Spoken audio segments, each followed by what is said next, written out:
Hi everyone, my name is Time to Plow. As you can see on my account here, I am using the Colonist app to play Settlers of Catan, and in this video I'm going to talk a little bit about your first settlements, where to place them so that you can have the best possible start.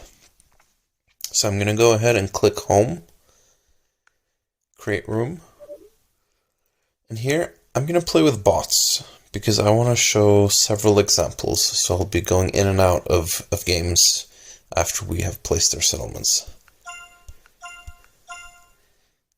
The bots, they play very fast, so I'm going to put the bot speed on slow so that they will go a little bit slower than usual. And let's go ahead and start. So for those of you that are new, Settlers of Catan, it's very important to try to get all the 5 resources. As you can see, you have the yellow wheat, you have the green wood, you have the lighter green sheep, the orange brick, and the gray ore. And all of them are very important. So when you choose your first 2 placements, you have to try to get a combination of all the resources, but as you can see, there's also numbers, and those numbers represent how often it is likely that that number will be rolled, meaning how often you will be getting resources. So I like to go for ore, wheat, brick combination. That is because ore is very important in the late game to build cities and get more points and more resources. Wheat I like because it is the resource which is in most of the things that you can buy. And brick is also very important because along with ore, there's only 3 of them. There's 3 brick, there's 3 ore. The others have 4 resources, as you can see. So my best placement would be probably like a 659 of brick or wheat. But there is not a good combination like that. Since there is a lot of good ore around, I'm going to go ahead and go with this placement here, because there's not a lot of good wheat, so I want to secure the wheat here on the 4, and it also gives me 3 resources, and it gives me a good brick. So then I'll have to choose where I want my road to go, and I usually like to go towards the coast. That gives me the possibilities to get ports. As you see, red has also picked a good spot. I was thinking about it.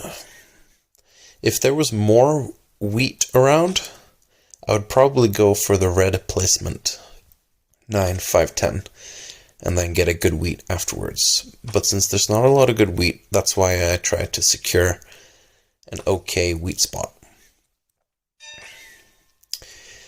So, since you don't place 2 settlements right after each other, if you're player number 1, 2, or 3, then you have to also think about where will my opponents place their settlements, because that means I can't go there anymore.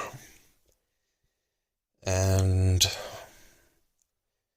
now I will want ore and wood, because those are the 2 resources that I don't have yet.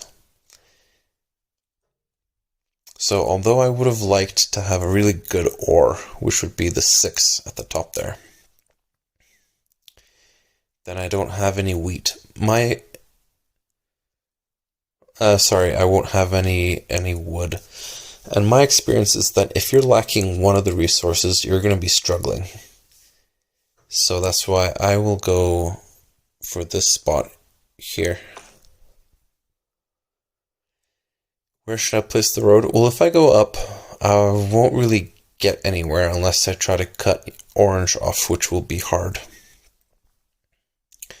If I go towards left, I won't have anywhere to build unless I go all the way down. So I think I will go to the right. And then maybe I can build towards the 5 wheat or the 6 sheep, both on the right side. So I'm pretty happy with my placement. It all depends on if you are number 1, 2, 3, or 4. So sometimes it's really good to be number 1. Oftentimes I don't like to be number 1 because then your last placement will be really bad. So I often like to be number 2 or 3, but it's all up to preference. Some people like to be 4 so that they're secured to be able to pick 2 spots right after each other and get a good combination. And sometimes that can be really good. So this is one example. I will go ahead and leave this game so we can try another setup.